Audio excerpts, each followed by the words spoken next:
to pray before the Bible study, and we want to do that same thing here tonight. There's a whole lot of prayer requests. In fact, there's a lot of them posted on our Facebook wall there, and you can go on to our Facebook page and see the whole list. There's like 60 people on our first responders, people that attend our church, that are part of our families, that are working in the hospitals or police or medical transport or some way, and family members and our loved ones on that list. And so if you could go there, you get each individual's name and pray for them specifically. We have some people who's got family members who have tested positive and are in isolation trying to work through this virus. So we want to pray for them. And we have some families who have loved ones who are in some assisted living homes, where some people in those homes now have it, and they're just praying really hard that God would protect their family. And so we want to pray for our nation, pray for all the medical workers that are working on the front lines to combat this virus, and pray for the people that are in our church that are now isolated from each other. I think our ministry leaders are doing a great job at staying connected with people, and we're having Bible studies and small groups on Zoom meetings, and phone calls are being made. And if you think of someone, God lays someone on your heart while you're praying, just give them a call, talk to them, pray with them on the phone. And we need to pray for our church leaders. We've been meeting weekly. We met again last night, and just to go over what God would have us do next and how to get better at staying connected. And I pray everybody enjoyed all the work that went into the Easter service.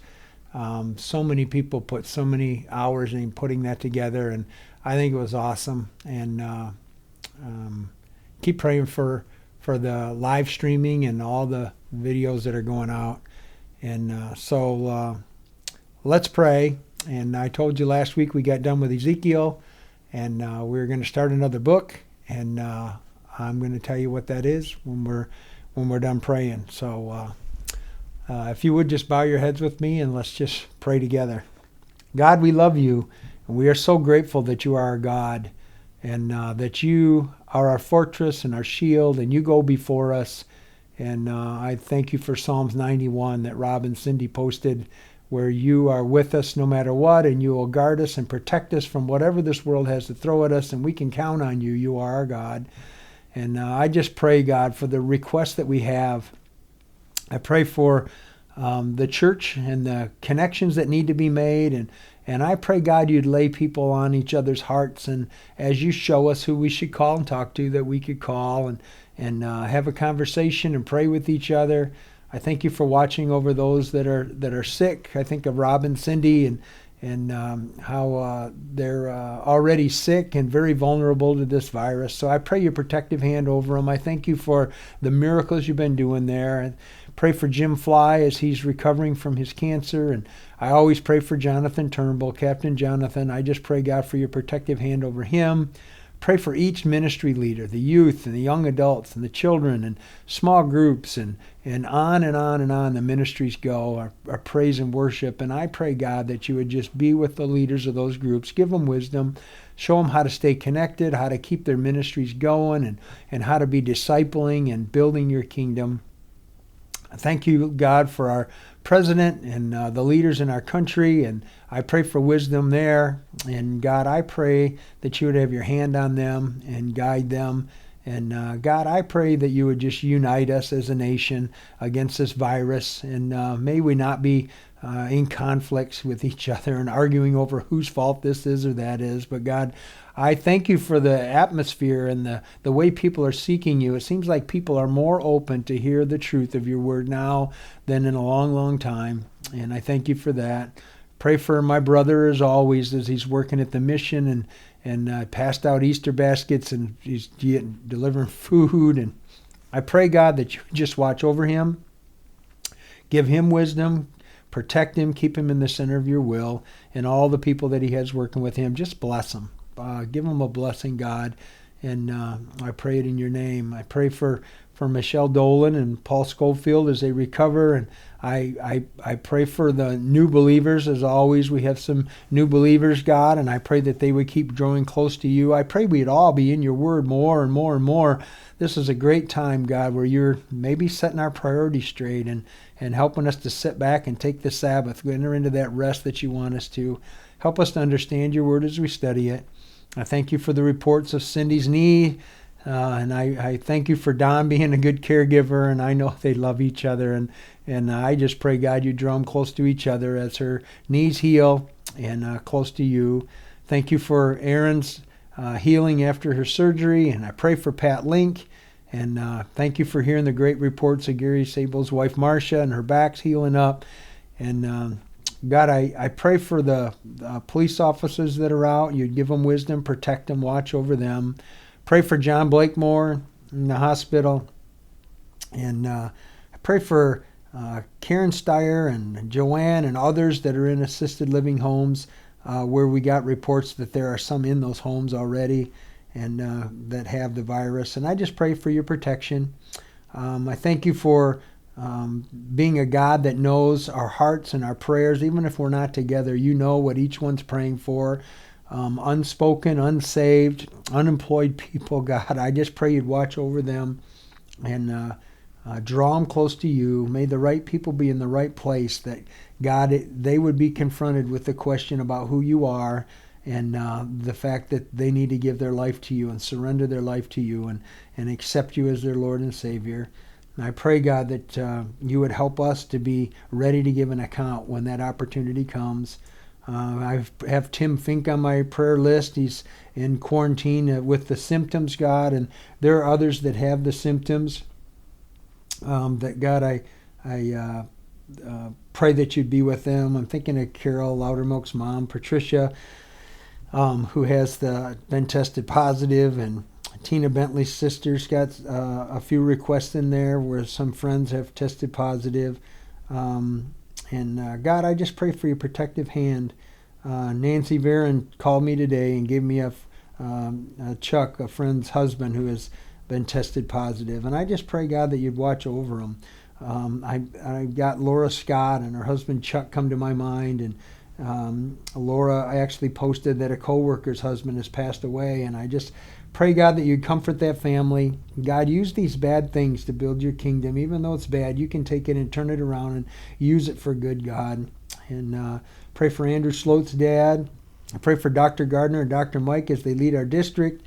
And God, I just pray for wisdom. And thank you for the meetings we've been having as pastors every week and the encouragement and the helps that they're giving.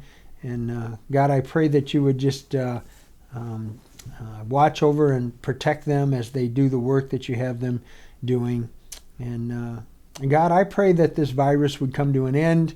And God, you know what it's going to take for the nation to get back to normal and our state to open up. And God, I pray for wisdom as to how that would happen and how that should happen. And God, I pray that you'd help us as your church not to portray a spirit of fear, but a spirit that we are strong and confident and have faith and trust in you. And God, give us wisdom. Help us to do what we're supposed to. But help us to do it because we love each other and because you tell us not to put you to the test. Help us to be wise. And God, I pray you'd help us even tonight as we study your word and help us to understand it and understand more about who you are and who we are as your people. And God, I thank you for being God and for answering prayers. I pray for Brenda Perry's given a request about her mother-in-law being in the hospital. And I pray for the families that have lost loved ones through this. We have a couple in our church that have lost some family members. I'm thinking of the Gillum family and Heather Moak's Lyndon and Graham's grandmother has died. And I pray you just put your arms around these two families and love them and draw them close to you and help them to know that you're still God. And we love you, and I pray you'd help us now as we study your word. And I pray it all in your name. Amen. Awesome. I hope you were praying and you're able to go on our Facebook page and find the list of the medical workers who are on the front line in the hospitals, and they're working so hard to help those who have this virus and to get it taken care of and get it out of here. And I always pray that God would help them. So I talked last week as we finished Ezekiel about what book of the Bible, and I had a few people send me some ideas, and it appears that Daniel is ahead at this point. So we're probably going to do the book of Daniel. But today, I did not do the book of Daniel because I didn't know which way I was going to go. So I thought, you know what I'm going to do? It took us almost a whole year to get through the book of Ezekiel. There's 48 chapters. We tried to do one chapter a week. There were a few weeks that we didn't meet because of Christmas or some other holidays that were in there. So we got to almost a whole year to get through the book of Ezekiel. And so I thought, wouldn't it be great if,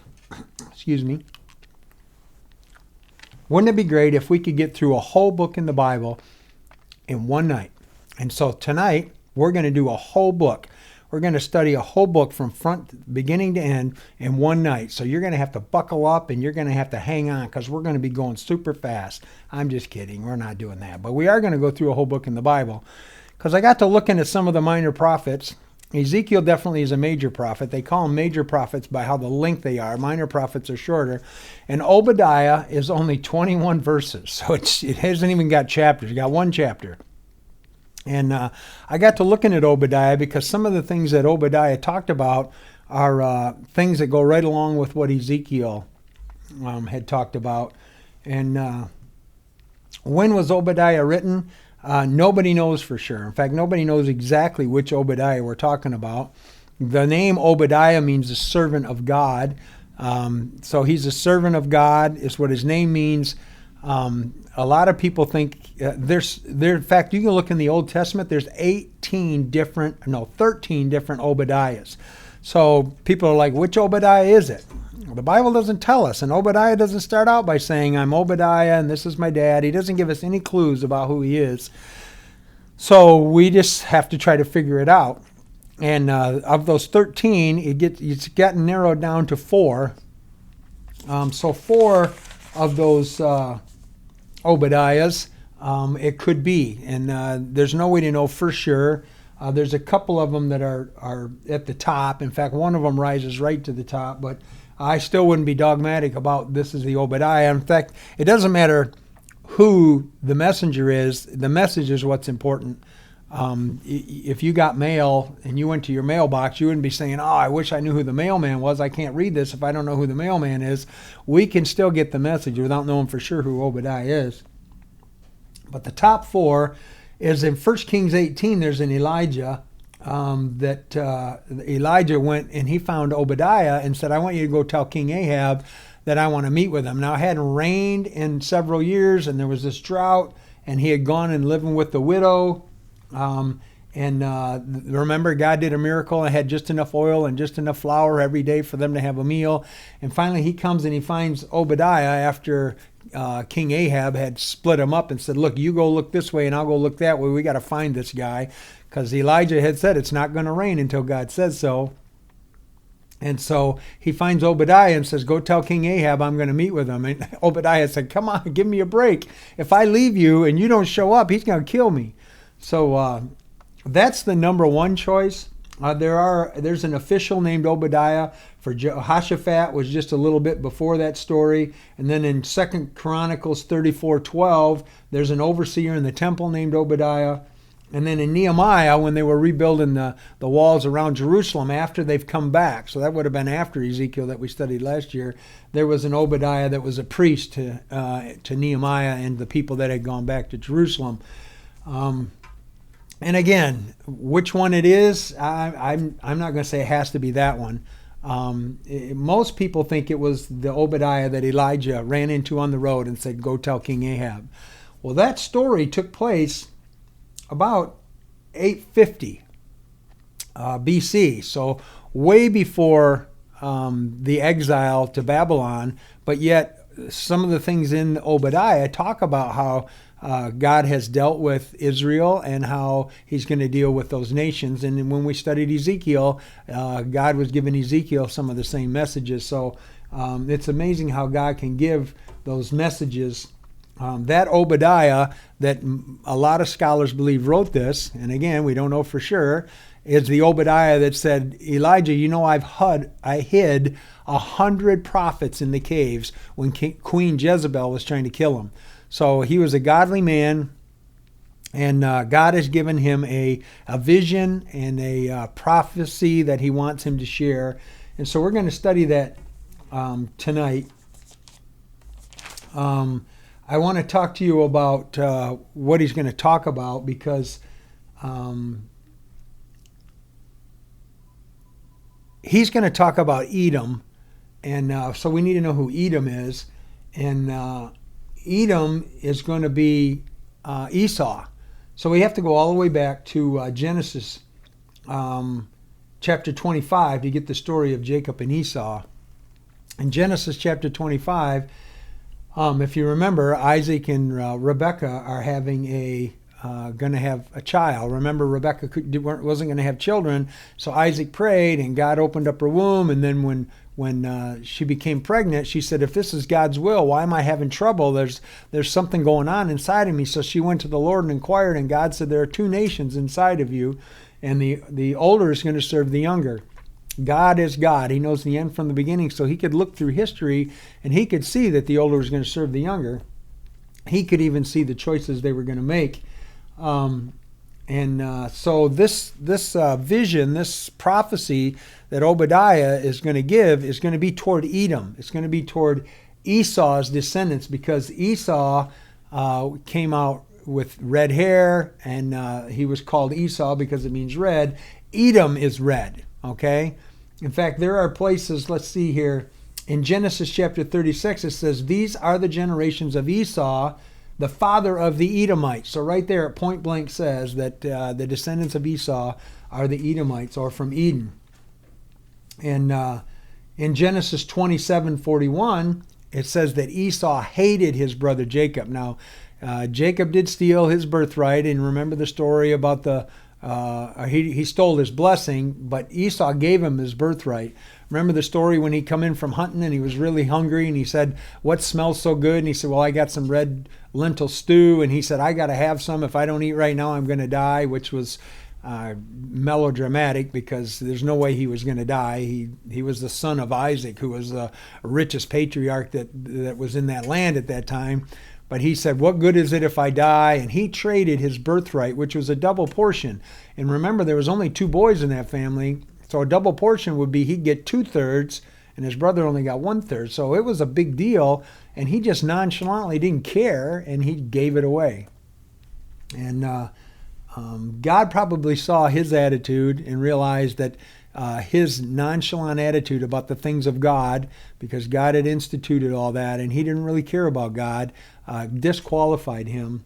But he said, when his brother went in and deceived his dad, remember, he put hair on his hands, and his mom cooked him a meal, and he put on his brother's clothes so he smelled like his brother, and put hair on the back of his neck, and Isaac was blind and couldn't see, and he smelled him, and he tasted the food, and he said, "You feel like Esau, and you smell like Esau, so you must be Esau." So he gave the firstborn blessing to Jacob, who was not the firstborn.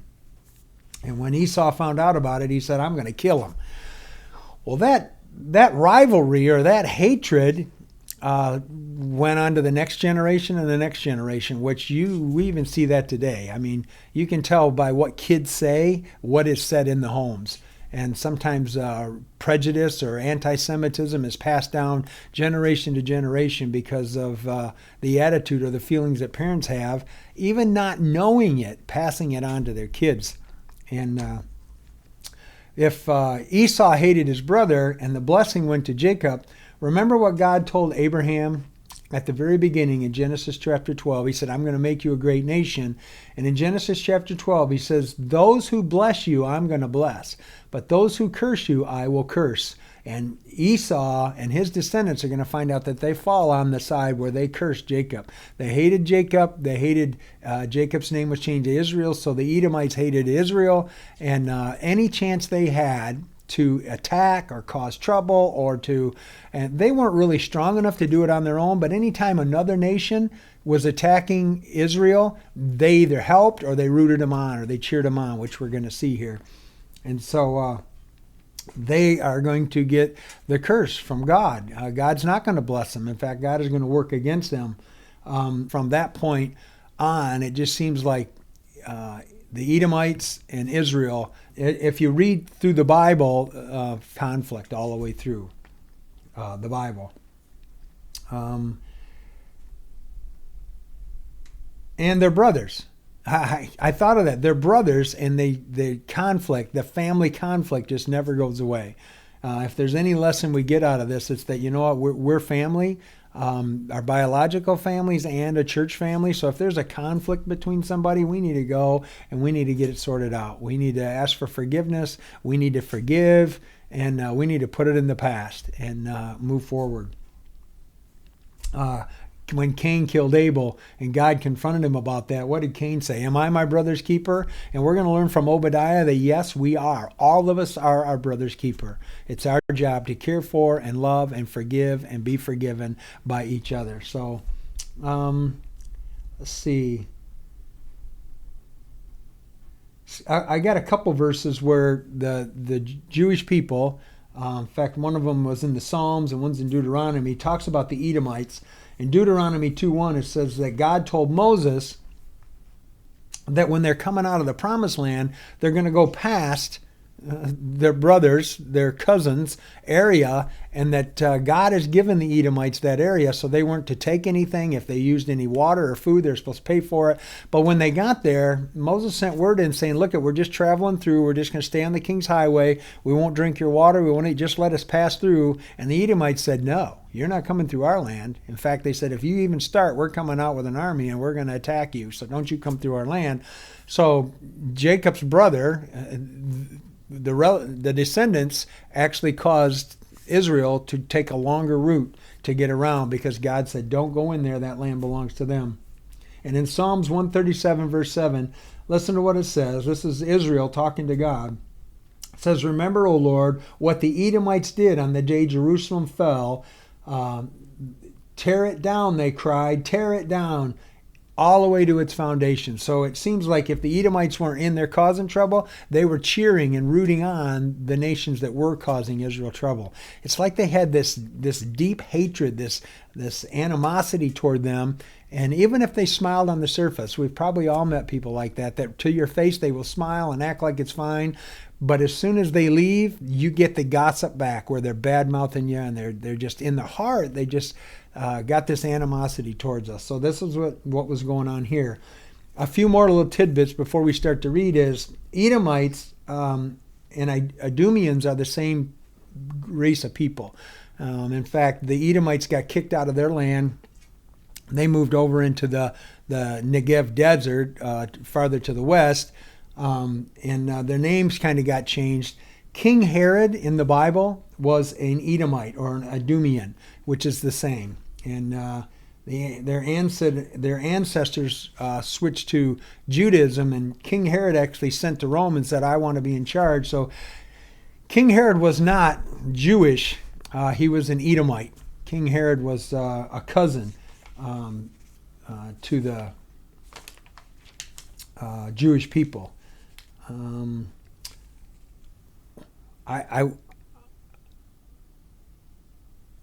All right, I guess let's start reading. Obadiah, verse 1. It's only one chapter. We're going to go through the whole thing. This is in Obadiah. It says the vision of Obadiah. So Obadiah had a vision, which means God gave him this vision. I think of when we hear vision, he had a daydream. If he had a dream, he did that at night. But God spoke to him in the day, gave him a vision. And a lot of times when God spoke to these prophets, he gave them a vision. They saw the movie. They saw it all playing out in their head, and then they spoke it. So a lot of times when you're reading the wording of a prophet, it sounds like it's already happened. So a lot of people say, well, he wrote that after the fact. You can tell by his style.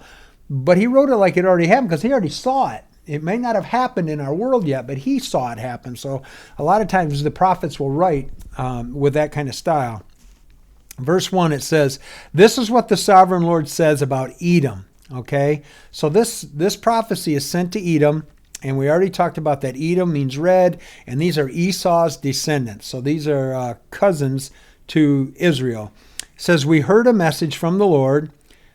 An envoy was sent to the nations, saying, rise, let us go up for battle against her. See, I will make you small among the nations, and you will be utterly despised. So this message that's coming from Obadiah is God is going to send an envoy. He's going to send nations against Edom. And it's not going to be a good prophecy for Edom. In fact, it's chastisement for the way they have treated Israel, God's chosen people. Then he goes into the reasons why they acted the way they acted. So in verse number 3, it says, the pride of your heart has deceived you. You who live in the clefts of the rocks and make your home in the heights, you who say to yourself, who can bring me down to the ground? Though you soar like an eagle and make your nest among the stars, from there I will bring you down, declares the Lord.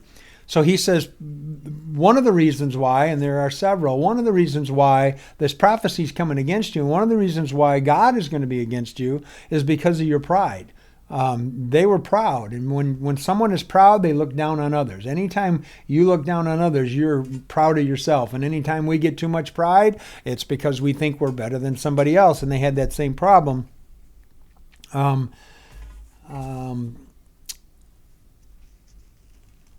Pride, I looked up a few verses on pride, and Proverbs 16:18 says, pride goes before destruction. That's a famous one. We probably all heard that one. Proverbs 6:16, it says there are 7 things that God detests and God hates. And the number one thing on that list was pride. God does not want us to have pride. James 4:6 says, God opposes the proud, but he gives grace to the humble. The Bible has a lot to say about pride. Pride is elevating ourselves up to the place of God. We need to be humble and realize that we have to have God. God is in control. God is taking care of everything that's going on around us. And we shouldn't be taking so much credit for ourselves. In fact, in Matthew chapter 11, verse 29 through 30, God says that he is gentle and he is humble, and we need to be like God. We need to be gentle and humble and don't think of ourselves more highly than we ought to, is what Romans chapter 12 tells us. As I was thinking about Edom and their pride getting themselves into trouble, I got thinking about the United States. A lot of people are very patriotic, and it's important for us not just not to have personal pride, but even a pride that goes beyond that. We need to realize that God makes nations rise and God makes nations fall, which we'll talk about a little bit more in a minute. Pride. Remember in the book of Daniel, which we're going to start studying next, I think it's chapter 4, Nebuchadnezzar, his pride turned him insane. Daniel had warned him, don't start taking credit for everything that God did. Remember, God rose up Nebuchadnezzar and the Babylonian Empire to come and take over Jerusalem and Israel because of Jerusalem and Israel's sin. But that doesn't make Babylon any better. In fact, God said they're going to pay for what they did too. But King Nebuchadnezzar didn't give God credit for that at all. He said, I did all that. And God said, no, you didn't do any of that. I raised you up. I gave you the strength to do that because I needed you to discipline my children. But Nebuchadnezzar took all the credit, and one day he walks out on his balcony and he says, look at this vast empire that I have built. And immediately he went insane. And for 7 years, he ran through the wilderness eating grass like a wild animal until God gave him his sense back. And he didn't give him his mind back until he looked to heaven and said that God was the one who did it and God was really God. So pride can get us in all kinds of trouble. One more thing I wrote in the margins over here, I put the Titanic. Do you know that the Captain Smith of the Titanic, said it would take an act of God, that God himself couldn't sink this ship? Probably should never say things like that, but the Titanic did sink. Another thing I thought about was England, and this Edomites, I'll get to England in a second. The Edomites, when they said, who can bring us down to the ground? They were living in the mountains of Seir, which is where Petra is. And when we were going through Ezekiel, remember I had you go look at some of the photos of Petra, where you can only get into this safe haven on horse, only one horse at a time. So it's impossible for an enemy army just to come charging in. So it was very secure. And once you got into this canyon, There were all kinds of homes built in the rock, and you can go look up Petra on the internet and look at all the pictures. And so that's where these Edomites lived, and they felt very secure there. In fact, they said, we live high up in these mountains. We're above our enemies. We are secure. There's no way they're coming to get us. And God basically is saying to them, never say never. Never say no way. God raises up nations, and God takes nations back down. And when nations start to turn away from God, then they start to fall. And that's where I come to England and Great Britain, because I got to thinking about the Balfour Declaration and how God had told Abraham, those who bless you, I'll bless, and those who curse you, I'll curse. And how in 1917, I think it's November 2nd, 1917, Great Britain issued the Balfour Declaration. And that Balfour Declaration basically said that they would work to try to establish a homeland for God's people, for the Jewish people. And so they did start out to do that. And in fact, the height of the British Empire was in 1921. It was said that the sun never set on the British Empire. And I went back this week and I looked at the maps of how the empire grew from 1450. It just grew and grew and grew all the way till 1921. And in 1921, it was at its biggest, and it showed all the red all over the world. And Great Britain had colonies, and it was all over the world, big, vast areas. In fact, I read an article, Great Britain was in charge of 1/4 of all the earth. That's how big this empire got. But in 1921, it started to go the other way. And it started to go the other way because they had made a promise to God's people. And up until that point, they had worked with them and protect them and blessed them. And God was blessing Great Britain. But at that point, they started to waffle and they started to change their mind. Until in 1938, when World War II started, they had already stopped. They said no more. They put a mandate out that said no more Jewish people could come back to Israel. So right at the time when they needed to get out of the countries that they were in because of the Holocaust and the persecution, Great Britain was saying, no, you can't come here. In fact, Great Britain was responsible for sinking a couple of ships and shooting people that were swimming to get on shore. And you could tell immediately that God had taken his hand of blessing off of Great Britain. In fact, as I looked at the map shrink back down from 1938, 45, 70s, all the way to today, England is back down to where they were in 1450.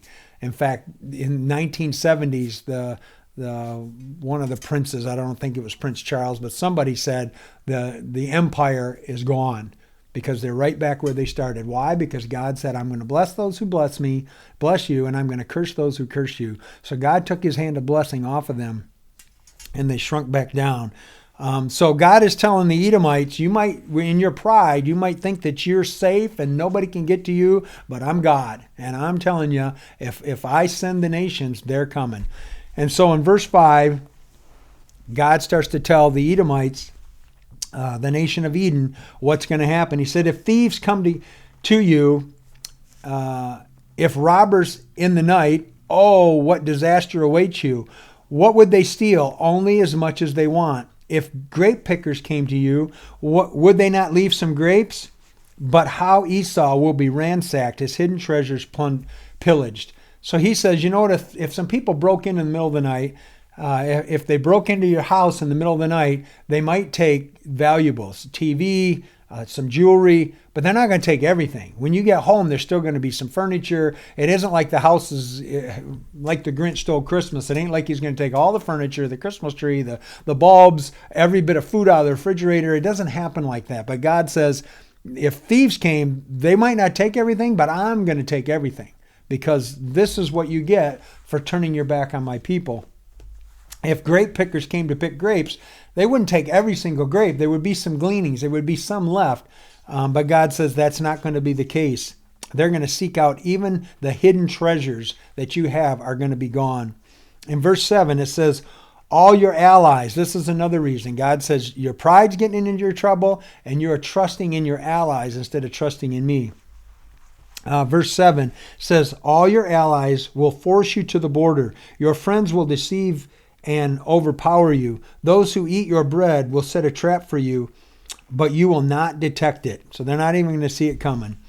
In that day, declares the Lord. So he says the allies, these alliances that you put together. You're trusting in them for your safety, and you should have trusted in the one true God. Proverbs 20 verse 7 says, some trust in chariots and some trust in horses, but we trust in the name of the Lord our God. Psalms 118:8 said, it is better to take refuge in the Lord than to trust in a man. So he says, you're trusting in your allies. It isn't going to do you any good, because the Lord God, the God of heaven, the creator of heaven and earth, is against you. And if God is against you, there's nothing that's going to stop what God has in mind to happen to you, and except repentance. The allies aren't going to do him any good. In fact, God says your allies are going to turn against you. The people you were counting on, they're going to be the ones that are going to come and they're going to attack you. They're going to take you to the border and haul you away as slaves. The ones that were supposed to keep you from being slaves are going to make you slaves. They're going to take your land. They're going to plunder your property. So verse 8, it says, in that day declares the Lord, will I not destroy the wise men of Edom, men of understanding in the mountains of Esau. Your warriors, O Timnah, will be terrified, and everyone in Esau's mountains will be cut down in a slaughter because of the violence against your brother Jacob. Because of the violence against your brother Jacob, you will be covered with shame. That's what he says. So he goes on to say, you know what? You might be counting on your wisdom. First you counted your pride got you in trouble. Then you thought your allies were going to keep you safe. Now you think your mind, your brains, your wisdom is going to keep you safe. But God says, I'm going to destroy the wise men of Edom. The men of understanding will be destroyed in the mountains of Esau. So your wisdom's not going to save you. Then he says your warriors, your strength isn't going to save you. And it's all because of the violence against Jacob. They went against God's people, and God says nothing is going to save you. You're going to be shamed. You're going to be covered with shame when I get done with you. You're going to be destroyed forever. In fact, at the end of verse 10, it says, because of the violence against your brother Jacob, you will be covered with shame. You will be destroyed forever. Now, this prophecy, it looks like, if this is the right Obadiah, has taken place about 850 BC. He's writing this letter. This is looks like one of the first prophets to write a prophecy, and it's against Edom. The Edomites are no longer on the earth. You're not going to find a nation of Edom. You're not going to find anybody who says I'm an Edomite. In fact, they say around 100 AD. 100 AD, there was King Herod and some of his descendants. Slowly but surely, the Edomites just disappeared. They got assimilated and they're gone. Okay, there is no longer a nation. There might be some people that are descendants in other nations, but there is no more Edomites. There is no more Edom. So God says you're going to be destroyed forever. And the lesson there is don't mess with God's people. Anti-Semitism. I was talking about wisdom, and I got a few verses. That one we all know is Proverbs 3, 5, and 6. It says, trust in the Lord with all your heart and lean not on your own understanding. In all your ways acknowledge him, and he'll direct your path. That talks about wisdom and trusting God. Jeremiah 17:7 says, blessed is the man who trusts in the Lord. We shouldn't be trusting in our own understanding and our own wisdom. We need to be trusting in God. And then he goes on to talk about how they went against the Jewish people, and there's anti-Semitism has risen and fallen all through history, and it's on the rise again right now. People are very prejudiced against Jewish people. And Genesis chapter 12, verse 3 is a specific verse where God said, if they bless you, I will bless them, and if they curse you, I will curse them. And the nation of Great Britain learned that lesson the hard way. I pray the United States of America doesn't learn that same lesson. It appeared in our last administration that our nation was starting to turn away from Israel. I'm thankful for the president we have now, who has moved our embassy to Jerusalem and is backing Israel and is being vocal in saying that we're going to back Israel.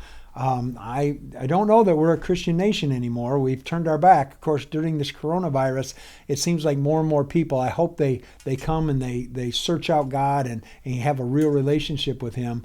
But one of the reasons we're still blessed as a nation is because we have not turned our back on Israel. If we ever turn our back on Israel, God is going to teach us the same lesson that he's teaching Edom and all the other nations through history. We need to keep supporting Israel. In fact, when we uh, allow or laugh. We're going to find out that they didn't always do the attacking themselves. They just laughed when it happened, or cheered when it happened. And when we do that to God's people, we're doing it to God. I remember the story of Saul in Acts chapter 9 when he was trying to persecute the early church, and God knocked him down on the road to Damascus, and he said, "Saul, Saul, why are you persecuting me?" And Saul said, "Well, who are you?" He said, "I'm Jesus." So when he was persecuting the church, Jesus said, "You're persecuting me." Okay, so whatever you do to the least of these, which is in Matthew 25, he says, when I was hungry and I was thirsty and you gave me something to eat, you did that for me. When I was hungry and thirsty and you didn't help me, then you did not help me. So God directly associates himself with his people. So let's keep reading. Let's see, verse 11. It says, on that day you stood aloof. He's saying the Edomites, when Israel was being attacked, they didn't lift a finger to help. They just stood back and watched. On that day you stood aloof while strangers carried off his wealth. The foreigners entered into the gates of Jerusalem. They cast lots for Jerusalem. You were like one of them. So he says the Edomites, the nation of Edom, became like one of the enemy that was attacking. It says in verse 12, it says, you should not look down on your brother in the day of his misfortune, nor rejoice over the people of Judah in the day of their destruction, nor boast so much in the day of their trouble. You should not march through the gates of the people on the day of their disaster, nor look down on them in their calamity in the day of their disaster, nor seize their wealth. In the day of their disaster, you will not wait. It says, you should not wait at the crossroads to cut down the fugitives, nor hand over the survivors in the day of their trouble. So let's stop there. He says when the enemy was taking over Jerusalem, it says you just stood back and watched. You rejoiced. In fact, right there in verse 12, it says you rejoiced over their misfortune.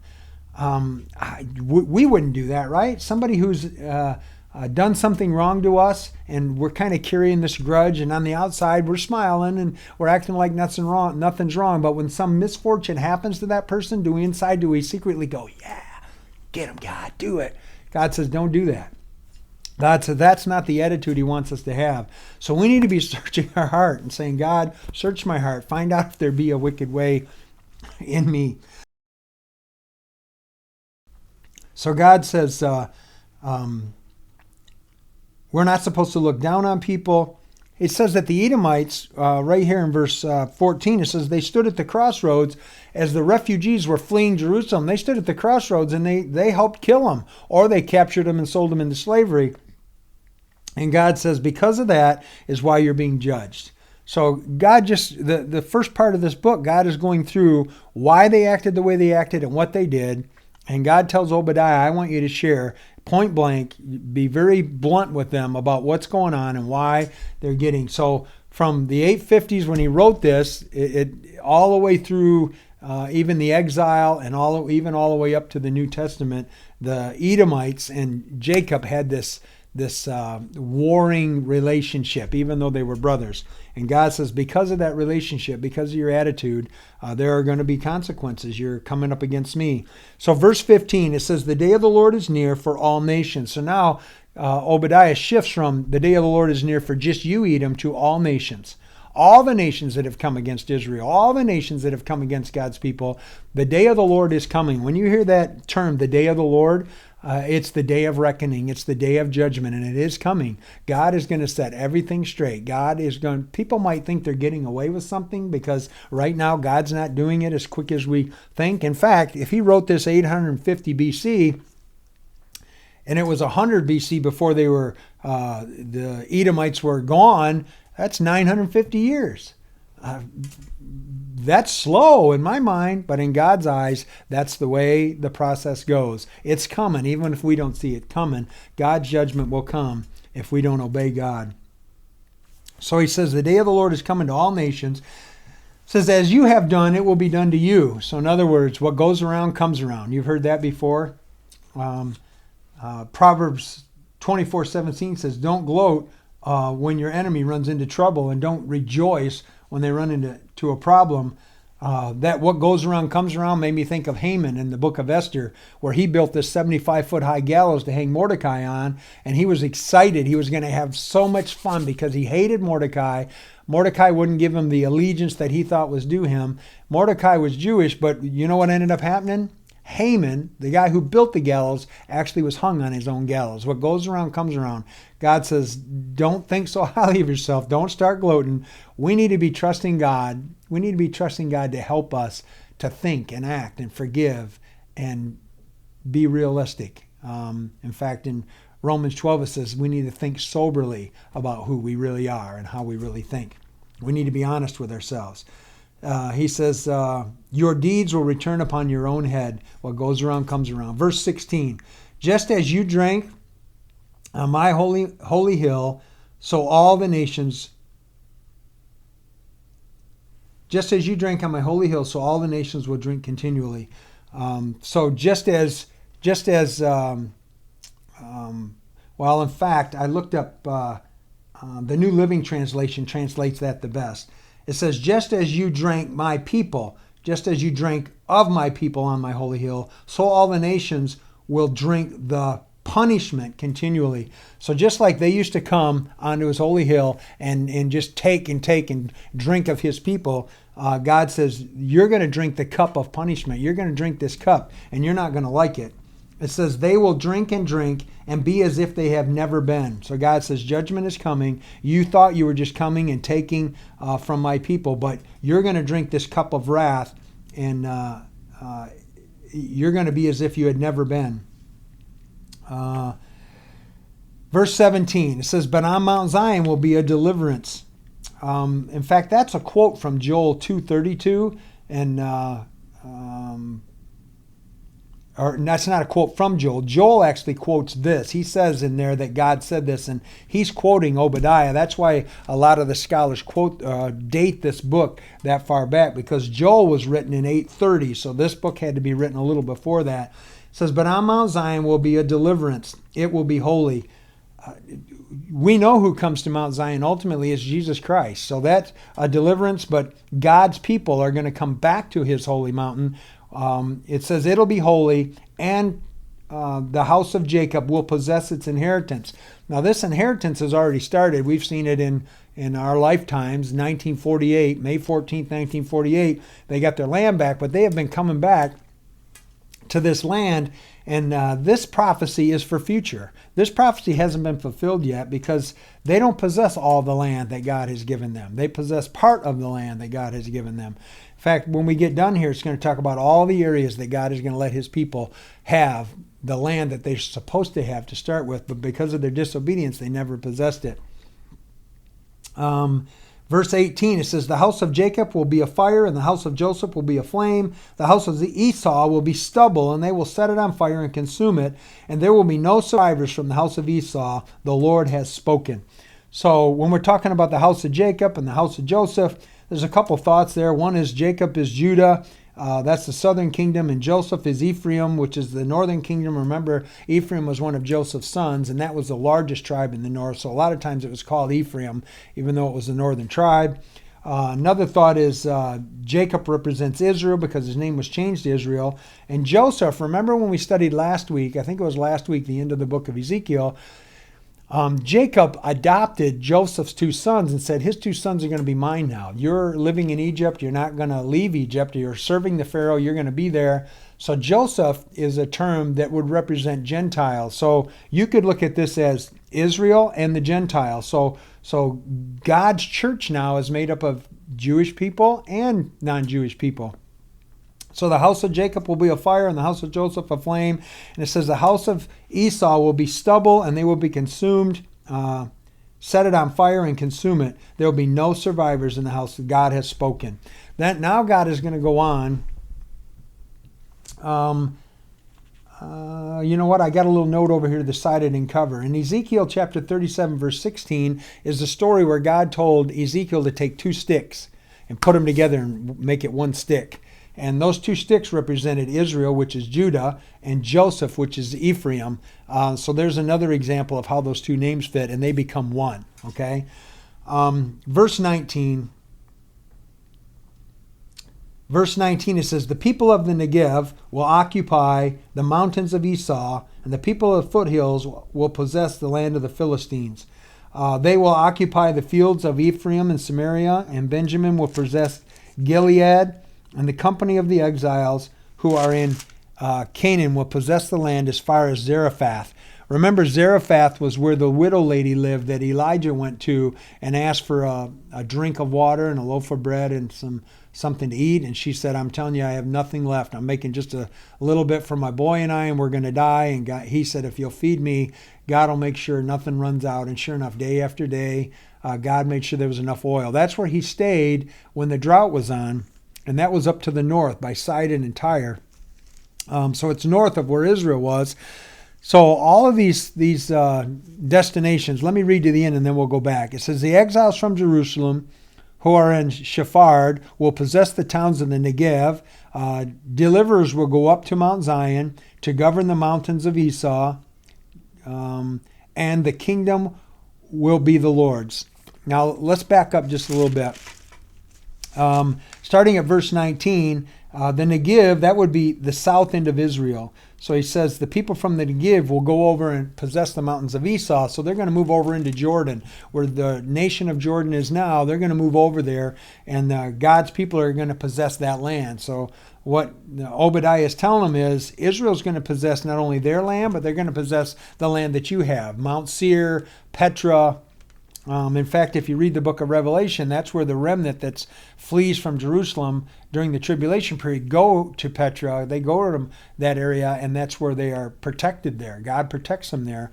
And when you see Jesus coming in these robes that are stained with blood, he's coming from that area with his people. Someone says, why are your robes like that? And he said, because of the judgment that's on the nations. It's like somebody that's pressing a wine press and the juice is all over his robes. He says it's because the nations are being pressed. It's judgment for what they've done and rejecting me. He says the land of the people of the foothills have possessed the land of the Philistines. That's the Gaza Strip today.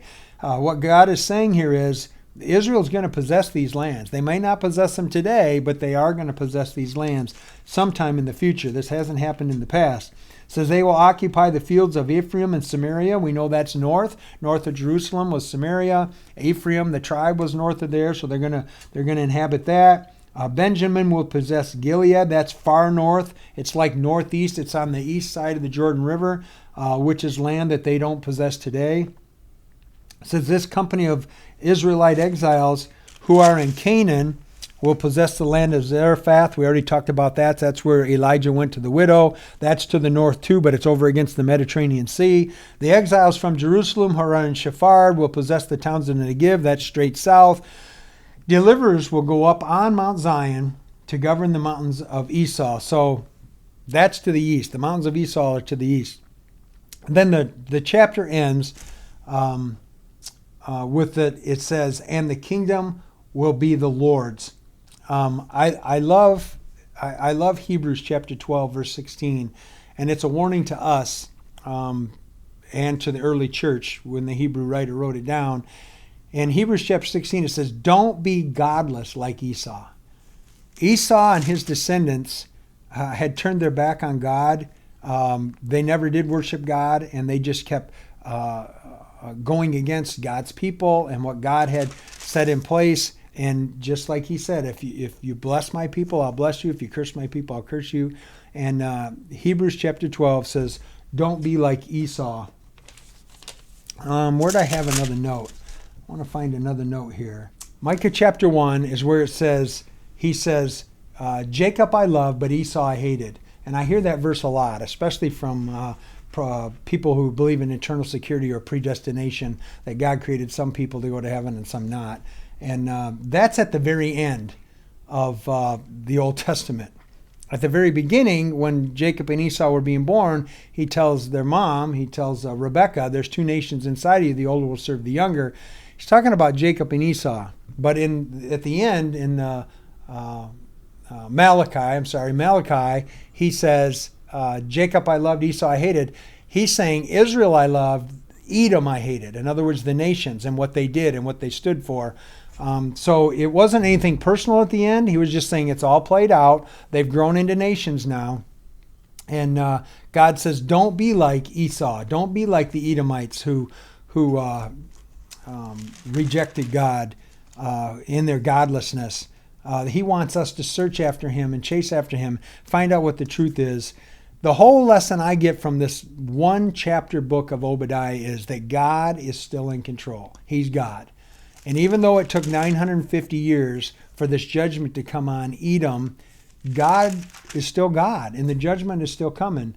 So as we're going through this life and we think, you know what, if somebody's a drunk or if somebody steals or if somebody murders, those are bad sins, but I just have this resentment in my heart or this unforgiveness. God says sin is sin. And so we need to say, God, search my heart, find out if there be any wicked way in me, and cleanse me. Show me, God, help me to ask you to forgive me, and help me to love the way you want me to love. We need to love each other, and we need to, like Matthew 25 says, we need to be sharing God's love with the world. I think I'm running out of things to say, but I appreciate you listening this evening. Next week, we're going to be in the book of Daniel. We'll start the book of Daniel next week. Let's pray. Father God, we love you. I thank you for your word and the truth of your word and how we can see that you're God, and judgment comes when we turn our back on you.